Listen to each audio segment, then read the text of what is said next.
The inside has become total vacuum, so the doorway gets sucked in.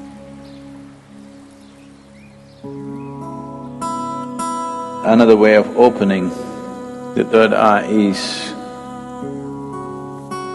you contain everything inside. The first way of doing is the best way of doing.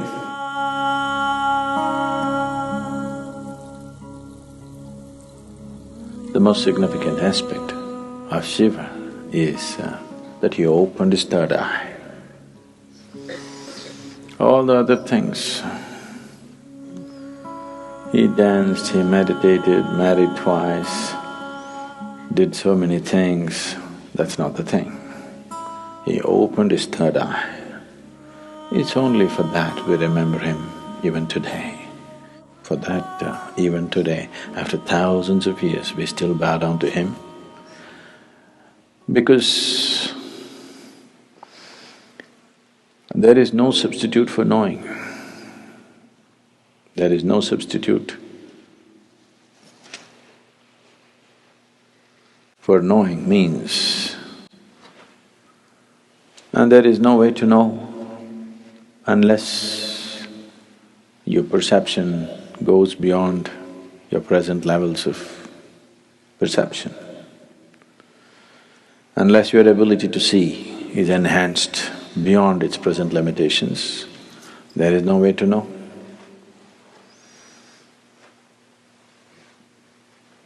To know is to be free. So, Shiva is significant for us not because he's wrecked in Himalayas,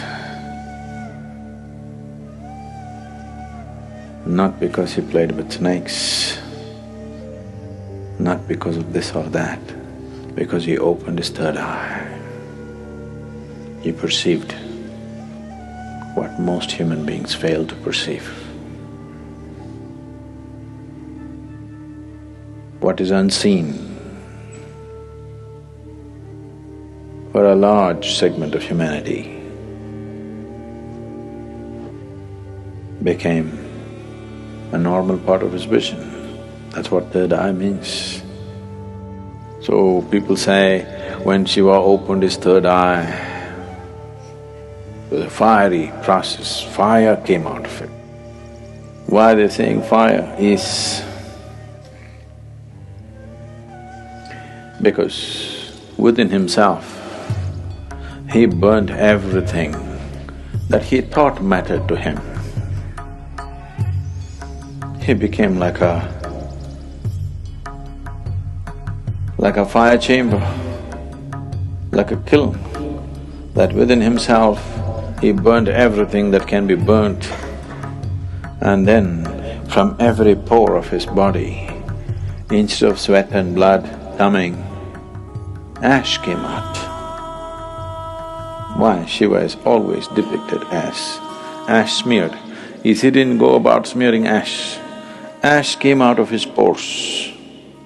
This is to indicate that he has burnt it all. He has burnt every shred of ignorance, everything that one believes as true, he burnt. Because he burned everything and everything became ash, then this opening of the third eye could not be denied to him.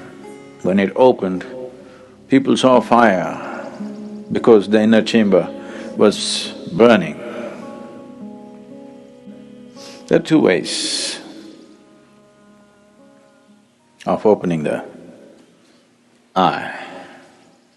One way is the inside has become total vacuum, so the doorway gets sucked in and naturally has to open.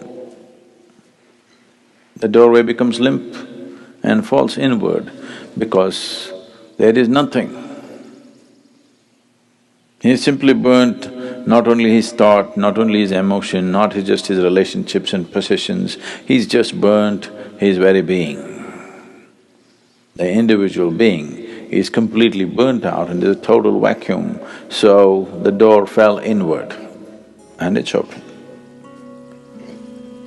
So people saw fire because it was burning still.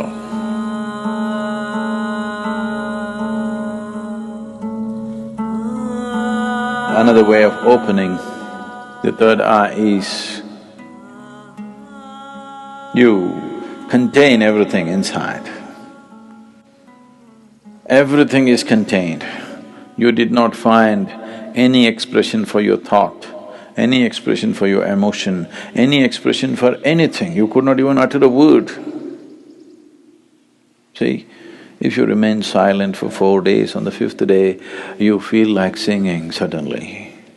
If you don't know how to sing, you want to howl like a wolf. Huh? Because you want to let go. You didn't let go anything, so much pressure built up, and this door got knocked open from inside. This is another way to do it. The first way of doing is the best way of doing, because if you open it by building pressure, it opens up today and again tomorrow it may just shut itself. Or before enough pressure builds up and this opens, something else freaks in you and you run away. Yes. Because the pressure builds up in such a way, if you have to hold it, you need… because you don't know what's happening, it looks like torture. It looks like 7th degree torture. If you're putting yourself through the whole process, then definitely your mind will ask, what is the point of going through this torture? Because it's a lot of torture. Not letting a single thought find expression, not letting a single emotion find expression, not uttering a single word, not finding expression to a single opinion that arises in your mind, single idea that arises in your mind. Oh, it'll burst you somewhere. If you hold everything intact, this will open, otherwise something else will freak. But you are a little… you're diplomatic. You believe in the middle path. That means you don't wish to get anywhere. People who believe in the middle path, they're determined not to get anywhere in their life. Middle path means just your comfort zone. Neither this nor that. Either you become empty, the sheer power of vacuum will open it, or you build up pressure in you, it'll burst open. 2 ways of opening. Middle path means you are a professional bullshitter. Really. Full-time bullshitter you are, not professional. Profession means they do it only part-time, right? They do it only certain times of the day. It doesn't matter where you go, you do your own stuff. Middle path. Middle path is a way of not getting anywhere, and after some time thinking, this doesn't go anywhere. Right now you're walking on the street, suddenly you found a big rock, there are only 2 ways to go, either this way or this way. This way a tiger is growling, this way there's fire burning. You think the best thing is middle path, that is to go into the rock. Obviously this is not going to go anywhere. This will give you good exercise for some time. If you try to go into the rock, it's a good exercise, really, it'll build a lot of good muscle if you take the middle path. It's just that you don't go anywhere.